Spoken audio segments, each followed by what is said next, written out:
कृष्णा कृष्णा हरे हरे, हरे राम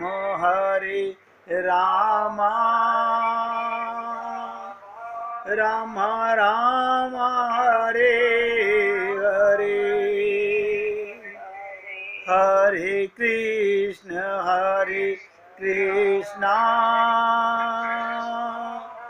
कृष्णा कृष्णा हरे हरे, हरे राम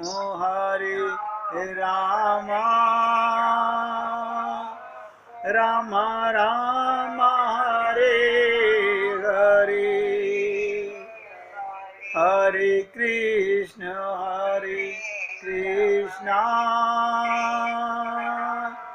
कृष्णा कृष्णा हरे हरे, हरे राम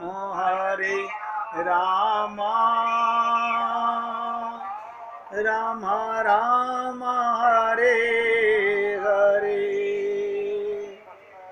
सभी पुण्यात्मा बहुत ध्यान से सुनेंगे, एकाग्रचित होकर सुनेंगे।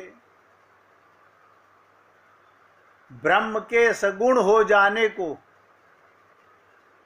देदित्व कहते हैं। शिव से अनन्य है शिवानी, महादेव से अभिन्न भवानी। तो आप ये नहीं कह सकते मैं ब्रह्म का उपासक हूं लेकिन शक्ति से मेरी कोई संबंध नहीं। शक्ति और शक्तिमान एक साथ होते हैं। जहां लक्ष्मी नारायण है वहां लक्ष्मी का वास होगा ही होगा। सब नोट करो, जहां लक्ष्मी नारायण है वहां लक्ष्मी का वास होगा ही होगा। जहां कृष्ण का वास है वहां राधा का वास होगा ही होगा। अगर शक्ति से आपका कोई संबंध नहीं तो कुछ नहीं पाएंगे, क्योंकि शिव से तो आप संबंध बना ही नहीं सकते। शिव तो असंबद्ध हैं, निराकार हैं शिव, उनसे क्या संबंध बनाओगे। संबंध तो सगुणी प्रकृति से ही बनाया जा सकता है।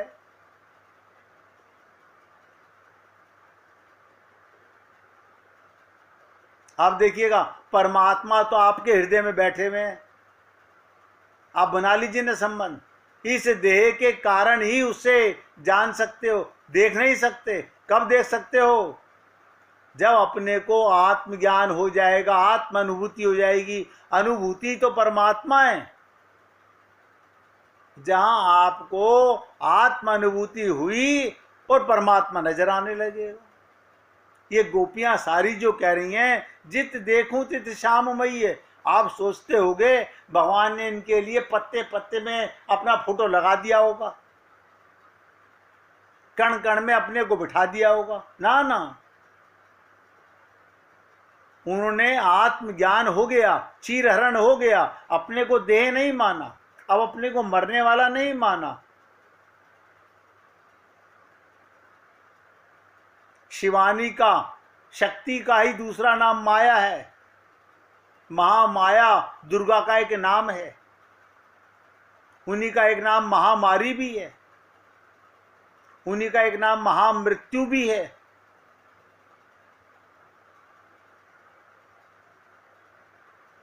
अगर हम ना समझें तो तुम्हारे लिए महामारी है, तुम समझदार हो तो तुम्हारे लिए महामाया, महामाँ है। अब आप सोच के देख लो, सारी गलती यहां पर हो जाती है। हम ये समझ ही नहीं पाते कि सत्य का निर्गुण और सगुण स्वरूप वास्तव में अभिन्न है।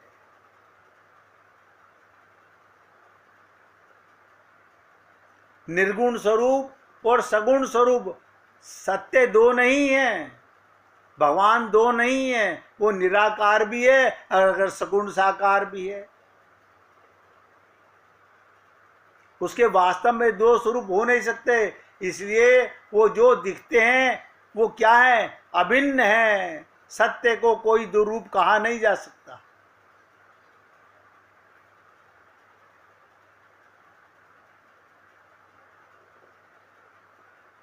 इसलिए आप सबसे निवेदन कर रहा हूं, माया को कैसे देखना है। ब्रह्म को जब तुम नहीं समझ पाते तो ब्रह्म ही तुम्हारे सामने माया होकर प्रकट हो जाता है, क्योंकि ब्रह्म अप्रकट है। भगवान ने कहा इस पूरी प्रकृति को मैं बनाकर सबके अंदर समा गया, अब देख लो मुझे कैसे देखोगे। कई बार आपसे निवेदन किया गया कि भगवान ने कहीं से सामान लेकर के सृष्टि की रचना नहीं की है, भगवान स्वयं संसार बने हैं, और जब प्रलय आती है ये सब संसार भगवान में लीन हो जाता है।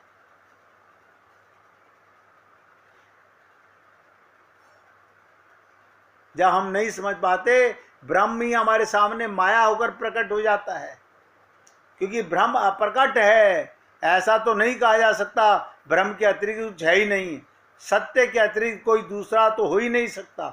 लेकिन ब्रह्म क्या है, ये चीज तुम्हारी दृष्टि में धुंधली हो सकती है। देखो, रात को सपना देखते हुए अगर आप जाग जाओ, रात को सपना देखते हुए आप जाग जाओ तो सपना उसी टाइम चला जाता है। ऐसे ही ये जीवन जीते हुए अगर हमें आत्म जागृति हो जाए तो ये शरीर का संबंध खत्म हो जाता है। अभी आप हम लोग शरीर से जागते हैं, शरीर से सो जाते हैं, आत्मा से नहीं जागे हैं।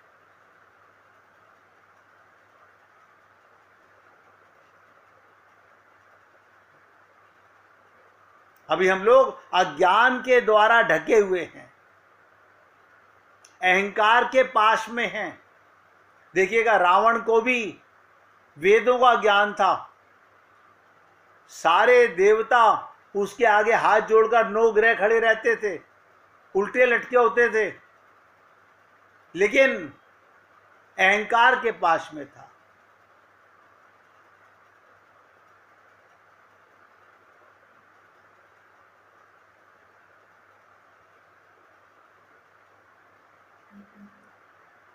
अब इसी माया का सहारा लेकर, इसी माया की उपासना करके, इसी माया को समझ करके फिर ब्रह्म तक पहुंचना है। मानो भटके हुओं को रास्ता दिखाने के लिए ब्रह्म स्वयं माया बने हुए हैं। आपको ये समझ नहीं आता जब गीता में कहा भगवान ने, देवी ही सा गुणमयी मम माया दुरत्या। बताइए, भगवान कह रहे हैं मेरी माया है। जब सारा संसार भगवान बने तो माया कौन बना? इसमें शक्ति कहां से आई? भगवान की ही शक्ति है, उसे आप जीत नहीं सकते। माया को समझ करके फिर ब्रह्म तक पहुंचे जा सकता है। मानो भटके हुओं को रास्ता दिखाने के लिए ब्रह्म स्वयं माया बन गया है। ऐसे भी कह सकते हो कि माया वो है जो तुम्हें भटकाती है, या ऐसे भी कह सकते हो माया वो है जो तुम्हें ब्रह्म तक ले जा सकती है। देखो, दोनों काम करती है। भगवान ने कहा ना, देवी ईसा गुणमयी, ये गुणमयी है, इसे मूर्ख मत समझना। मम माया, भगवान ने कहा ये मेरी शक्ति है। अब भगवान की शक्ति दोनों काम करेगी। क्या मतलब? जब तक इस जीव को आत्मज्ञान नहीं होगा, इसे जूते मारेगी, संसार का दुख देगी, शरीर का दुख देगी, परिवार का दुख देगी। और जहां इसे आत्मज्ञान हो गया, इसे भगवान की तरफ धकेलेगी। फिर खोपड़ी के अंदर संसार की बातें नहीं आएंगी, ये रिश्ते नाते, ये मरना जीना कुछ नहीं आएगा, ये सब लीला नजर आएगी, सब लीला नजर आएगी। अभी तो आप हम लोगों को यही नजर आता ना, हमारी दादी जी मर गई, हमारे दादाजी मर गए, मरता कोई नहीं है। न माया मरी न मन मरा, और मर मर गए शरीर। शरीर मरता है, शरीर का जन्म होता है, आत्मा नहीं मरती। हमारा संबंध आत्मा का आत्मा के साथ था, और आत्मा अजर अविनाशी है, भगवान का अंश है। लेकिन क्या करें, हमारा मन माया का है, माया का बेटा है। हमारा मन कहता है नहीं, ऐसा नहीं है, हमने अपनी आंखों से देखा है, अपने हाथों से हमने अपनी दादी को जलाया है। अरे बाबा, जलाया था शरीर को, क्योंकि शरीर का जन्म हुआ था।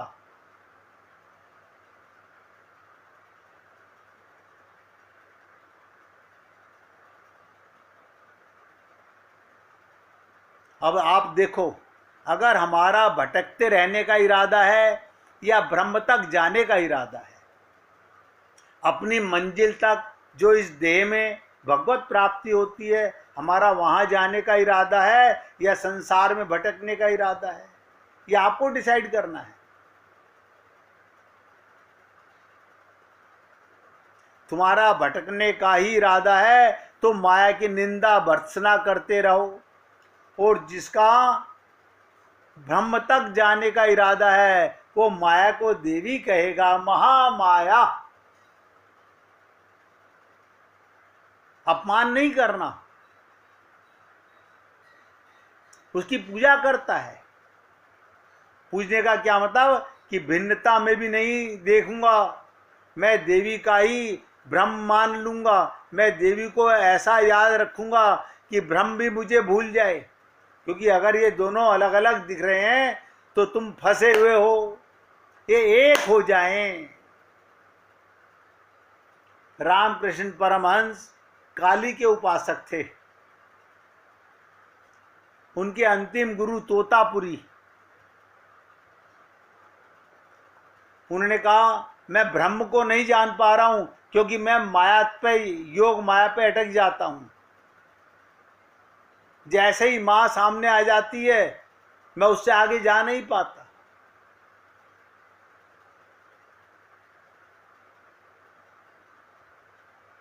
तो मुक्ति का तरीका, मोक्ष का तरीका यही, माया को ब्रह्म मान लो, ये भगवान की शक्ति मान लो।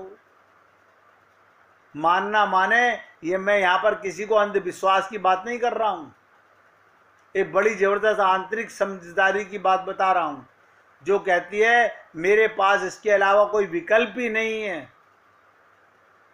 जंगल में यदि फंसा हुआ है, मैं तो जंगल से ही होकर के ही रास्ता जाता है, जंगल से ही मुक्ति का रास्ता निकलता है। हम माया में फंसे हैं, माया से ही रास्ता मिलेगा। अगर भीतर की, अगर गहरी काली रात में फंसा हुआ है तो प्रतीक्षा नहीं कर सकता कि मैं अपने आप को कोई सूर्य उदित हो जाएगा। मुझे इसी काली रात के मध्य रात से ही सहारा मांग करके आगे बढ़ते रहना है। रात में तुम्हें सहारा भी कौन देने आएगा? रात ही तो सहारा देगी। कभी कोई छोटा सा तारा टिमटिमा देता है, कभी चंद्रिका तुम्हारे मार्ग प्रशस्त कर देती है, तो माया से ही सहारा मांगता है, माया सहारा देती है। यही बात हमें अभी दुर्गा सप्तशती में भिन्न भिन्न तरीकों से स्पष्ट होती है।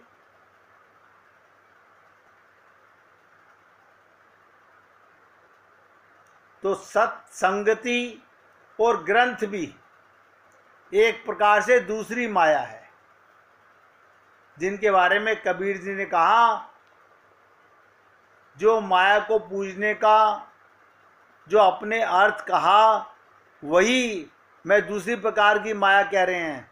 ध्यान से सुनिएगा।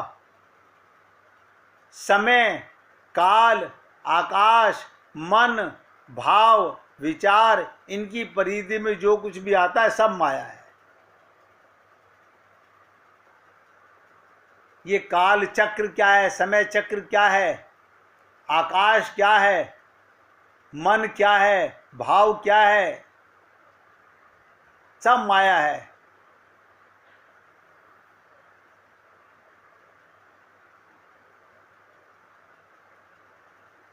इसलिए उपनिषदों में बार बार कहा गया, वो माया ही तुम्हें माया से पार ले जाएगी। ये होता है माया से सम्यक संबंध।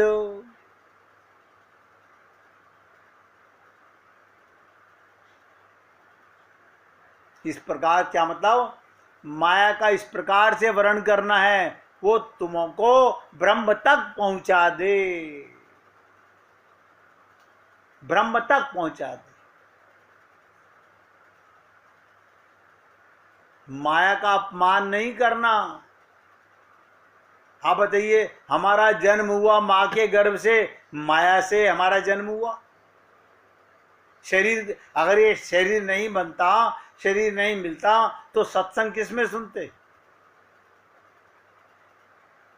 अब माया को सदुपयोग करोगे तो ब्रह्म तक जाओगे, दुरुपयोग करोगे तो नरक में जाओगे। तो माया का इस प्रकार सदुपयोग करो वो तुमको परमात्मा से मिला दे। इसी तरह जितने नर नारी हैं, स्त्री पुरुष हैं, सब मायावी हैं। जितनी जगह हैं सब मायावी हैं। आप सोचो, फिर ऐसा पुरुष जो ज्ञानी विप्र कहलाता है, श्रेष्ठ कहलाता है, वर्णीय कहलाता है, क्यों? पृथ्वी पर कोई जगह तीर्थ कहलाती है, क्यों? सब माया है। माया दो प्रकार की, विवेक जिसके पास आ गया, विवेक, आप और हम लोगों के पास बुद्धि है भी, विवेक नहीं है। हर कितनी बार निवेदन किया गया कि बिनु सत्संग विवेक ना होई। आप कहते हो हम रोज सत्संग तो सुनते हैं। अरे बाबा, सुनना नहीं, सत का संग करना, अपने को परमात्मा का अंश मानना, ये सत्संग है। ये विवेक, ये भेद है। ये विवेक ही तुम्हारे जीवन का निश्चय कर देता है। अब आप देख लीजिएगा, आपको 24 घंटे लगता है अगर मैं स्त्री हूं तो अभी विवेक नहीं, ये बुद्धि है, मन है बस। अभी सत्संग नहीं हुआ है, सत का संग नहीं हुआ है, आत्मा का परमात्मा से संग नहीं हुआ। अभी तो आत्मा ही नहीं माना हमने, तो परमात्मा से क्या खाक संबंध होगा? ये विवेक नहीं है। कितनी बार सुनते हैं, बिनु सत्संग विवेक ना होई। और आप और हम लोगों के मन में एक बहुत बड़ा वहम है, हम सत्संग तो रोज सुनते हैं। अरे बाबा, सुनने से नहीं, सत का संग करना होता है, आत्मा का परमात्मा का अंश मानना होता है, शरीर का अंश नहीं मानना होता है। हम शरीर ही मानते हैं। ये विवेक है हमारे पास। इसलिए आज की कमाई सुनो, अगर हमारे पास विवेक है, जागृति है, होश है, तो आत्मज्ञान है। फिर तो आप विवेकी हैं, फिर मन के गुलाम नहीं हैं। फिर क्या है? मन गुरु और भगवान का गुलाम हो गया है। अब तलक मैं रिश्ते नातों की बातें मानता था क्योंकि मन माया का था। अब मन दिव्य हो गया, आत्मा का हो गया, अब गुरु और भगवान की मानता हूं। बस ये जागृति और निद्रा अवस्था है।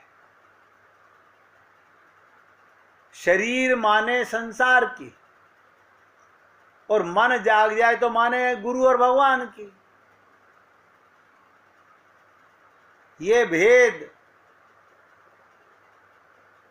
मैं तो आपसे निवेदन कर सकता हूं, आप सब पुण्य आत्मा हो, पूजनीय हो, वंदनीय हो, और मैं सेवक आपकी सेवा करने के लिए रोज आता हूं। ये कहता हूं, ये विवेक ही तुम्हारे जीवन का निश्चय कर देता है, तुम्हारी गति निर्धारित कर देता है।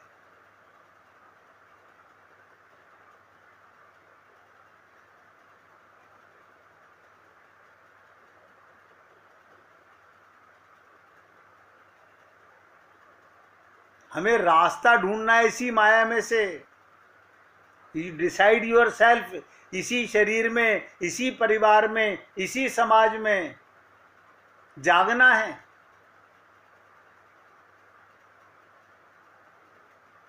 तुम्हारी गति निर्धारित कर देगा विवेक। तुमने माया में भी चुना किसको? मैंने ही कहा था एक दफे, ना अच्छा है ना बुरा है संसार, समझ गए तो रास्ता, ना समझे तो दीवार।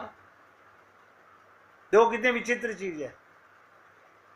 आप जाग गए तो भगवत प्राप्ति, अगर शरीर मान के जीते रहे तो संसार, आत्म जागृति हो गई तो भगवान। छोटी छोटी सी बातें हैं। समझ गए तो रास्ता, ना समझे तो दीवार। तुम्हें रास्तों का चयन करना है या दीवार का चयन करना है?